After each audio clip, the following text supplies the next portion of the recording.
Bonjour à tous et bienvenue sur le club AidBTS MCO. Aujourd'hui on se retrouve dans une nouvelle vidéo comme tous les lundis à 17 h pour réviser ensemble sur les notions, en particulier sur l'un des outils que j'ai créé, que j'ai mis en ligne l'année dernière sur le club AidBTS MCO. Donc c'est le premier lien que vous avez en description si vous voulez devenir membre et avoir accès à l'ensemble de ces vidéos, de ces cours et exercices que je propose là-dessus.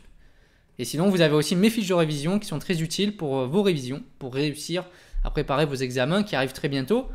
Et aujourd'hui, on va voir les critères de réussite pour un tableau de bord. Donc on va aller dans la gestion opérationnelle qui est la matière spécifique pour les tableaux de bord. Dans la gestion opérationnelle, vous avez plusieurs thèmes qui existent. Donc là, on va aller dans l'analyse des performances. Après, dans le thème, vous avez bien sûr toutes les vidéos qui sont afférentes à ce thème. Et vous avez aussi, en l'occurrence, des cours et des exercices qui peuvent vous aider à mieux comprendre, à mieux préparer. Donc là, on va voir quels sont les critères de réussite d'un bon tableau de bord parce que à partir du moment où vous allez connaître qu'est-ce qu'il faut faire pour avoir tous les points, ça va être déjà beaucoup plus simple pour vous. Et même pour appréhender cet exercice, c'est bien de savoir qu'est-ce qui est attendu et comment faire le bon tableau de bord puisque le tableau de bord, c'est l'exercice incontournable. Vous allez forcément avoir à faire un tableau de bord le jour de votre examen. Allez, c'est parti, on va voir le cours. Donc là, il y a un cours complet sur les tableaux de bord. Vous avez différents liens en fonction de ce que vous voulez savoir. Aujourd'hui, du coup, on va voir ensemble tous les critères pour dire bon ce tableau de bord il est bien. Déjà la première chose qui est pour moi l'essentiel, c'est que ce tableau de bord il doit être structuré. Alors là c'est par exemple un tableau de bord type que vous pouvez faire. Et là en bas vous avez un exemple concret, un tableau de bord sur le rayon marée par exemple. Sur l'année 2017, sur l'année 2018, sur l'année 2022. Là, c'est le rayon marée, ça pourrait être le rayon charcuterie, le rayon papeterie dans une autre surface, le rayon jardin, enfin bref, ça dépend du type de rayon. Donc déjà, il faut un titre à chaque tableau de bord. Donc pour préciser pourquoi, c'est quoi ce tableau, qu'est-ce que vous faites, qu'est-ce que vous analysez à l'intérieur. Il faut qu'il soit structuré, donc c'est-à-dire qu'on va avoir nos indicateurs qui sont à ce niveau-là. Donc là, vous voyez, ça peut être un R sur O donc pour l'objectif. Ça peut être une évolution du chiffre par rapport à l'année précédente. Ça peut être tout simplement un nombre en euros. Donc là, la marge commerciale, une évolution, un taux de marque, une contribution par exemple. Enfin, il y a plein d'indicateurs possibles. Il suffit d'aller ici, les indicateurs de performance, et vous avez une liste de tout ce que vous pouvez mettre. Et moi, ce que j'aime bien faire dans les indicateurs, c'est ensuite les regrouper pour que ce soit clair dans votre tableau en famille d'indicateurs. Donc par exemple, ici, ma famille d'indicateurs, c'est le chiffre d'affaires. Donc là, je vais utiliser des indicateurs qui concernent uniquement le chiffre d'affaires. Donc par exemple, le taux de réalisation de l'objectif, donc R sur O. Donc c'est-à-dire s'il est supérieur à 100%, ça veut dire que le chiffre d'affaires réalisé a été supérieur à l'objectif qui était prévu. S'il est inférieur à 100%, ça veut dire que cet objectif n'a pas été réalisé. Donc là, il y a le R sur O. Là, il y a notre évolution par rapport à l'année précédente. Et ça concerne uniquement le chiffre d'affaires. Ensuite, ma deuxième famille d'indicateurs, c'est la marge commerciale. Donc là, d'abord la marge en euros, la donnée brute de la marge commerciale. Après, est-ce qu'elle a évolué donc par rapport à l'année précédente, donc c'est en pourcent également. Et son taux de marque, donc pour savoir si on a une capacité à dégager de la marge qui est intéressante. Après, on peut faire par exemple une autre famille d'indicateurs, ça peut être les ventes, ça peut être les clients, ça peut être la contribution, ça peut être plein de types d'indicateurs possibles. Ça peut être la gestion des stocks aussi, donc avec des indicateurs de rotation de stock.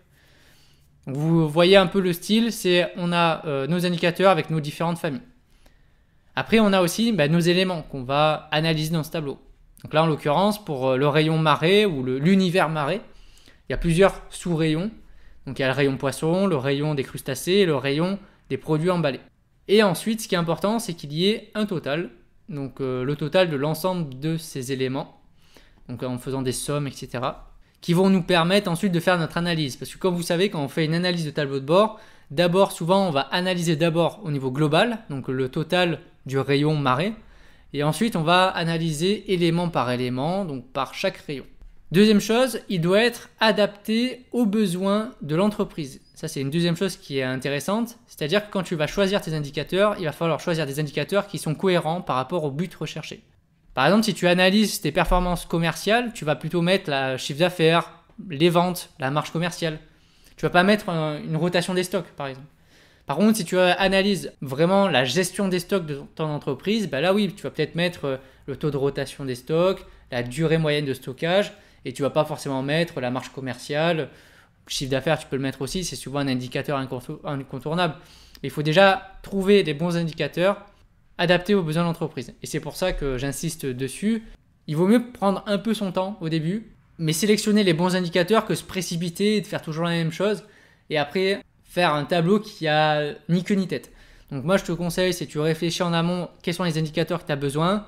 Ensuite, tu te fais un petit schéma sur feuille de brouillon, un peu comme ça, de qu'est-ce que tu veux mettre à l'intérieur. Et ensuite, tu vas tracer ton tableau sur ta copie. Et ensuite, bien sûr, tu vas la remplir. Pour que ce soit un bon tableau de bord, il doit être synthétique. Donc là, tu vois, c'est quand même un tableau synthétique qui ne fait pas 40 pages. Il n'y a pas 30 rayons les uns à la suite des autres. Donc un tableau simple, c'est un tableau qui sera facilement utilisable. S'il y a trop de données d'un coup, trop d'indicateurs, trop de rayons, souvent on s'y perd un petit peu. Pour que ce soit un bon tableau de bord, il doit être communicant. C'est-à-dire qu'il doit être, ça va un peu avec l'aspect synthétique du tableau de bord, c'est-à-dire qu'il doit être compréhensible de tout le monde. En tout cas, des personnes qui sont concernées. Par exemple, moi ce que je te conseille pour être communicant, c'est que quand tu as un symbole comme celui-là, R sur O, donc toi, R sur O, tu sais que c'est un taux de réalisation par rapport à l'objectif, ou ce qu'on peut appeler le taux d'efficacité. Mais peut-être que la personne que tu auras en face de toi, donc ça peut être ton équipe tout simplement, ou un autre manager, ou une autre équipe, une autre direction, peut-être que ce R sur O, il ne le connaît pas. Donc ce que je te conseille, c'est que sous ton tableau, tu peux mettre une légende en indiquant chaque symbole ce que ça signifie. Donc R sur O, c'est le taux de réalisation. Evol / N-1, c'est l'évolution du chiffre d'affaires, des ventes, de la marge, ça dépend, par rapport à l'année précédente. Donc je te conseille de mettre vraiment cette légende pour qu'il soit communicant et simple de compréhension. Ensuite, ton tableau de bord, il faut qu'il soit périodique. Si tu mets en place un tableau de bord dans une fiche d'activité, il ne faut pas le remplir une fois, sans date, on ne sait pas trop d'où ça sort, sans référence particulière. D'où l'importance de mettre un titre pour savoir à quoi ça correspond. Et puis aussi, il faut qu'il soit périodique, c'est-à-dire qu'on va l'alimenter régulièrement. Alors dans les entreprises, le tableau de bord, il s'alimente automatiquement grâce au système d'information commerciale et il se fait soit en instantané ou tous les jours en tout cas. Donc il est vraiment périodique, c'est quelque chose qui va être alimenté en permanence. Mais avant, ça pouvait se faire sur un cahier et puis certaines personnes ou certaines entreprises, elles le remplissaient une fois tous les 10 ans. Donc c'était pas très utile d'avoir ce tableau de bord. Après, il doit être moderne, donc ça c'est plus à guise d'information et dans le cadre de la vie d'entreprise, vraiment en magasin. Bon, si tu mets en place un tableau de bord, il faut quand même qu'il soit suffisamment automatisé, facilement transmissible d'une personne à une autre. Donc tu comprends bien que si ton tableau de bord, tu dis je le fais à main levée sur ma feuille de brouillon, ça va pas le faire. Parce que si demain tu as le responsable des ventes, il te demande ton tableau de bord pour voir ce que tu as fait et voir tes résultats, tu vas pas prendre en photo ta feuille de brouillon et lui envoyer. Donc il faut qu'il soit suffisamment automatisé, informatisé pour que ce soit facile à transmettre par mail par exemple à ta direction ou à la personne dont tu as besoin de transmettre ce tableau de bord.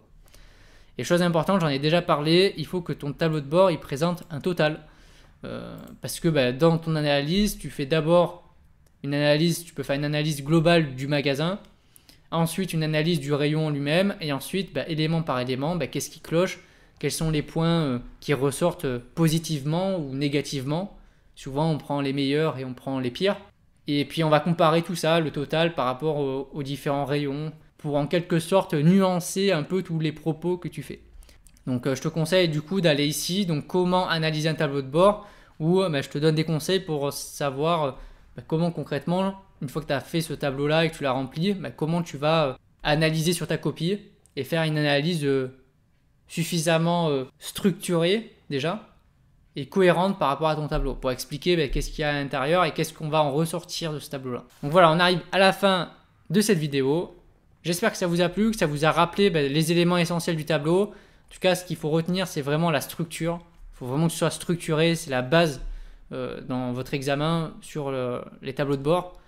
Et ça, c'est un cours qui est super important pour la suite dans votre avenir professionnel parce que les tableaux de bord, les chiffres, vous allez en avoir en permanence, il faut savoir les analyser.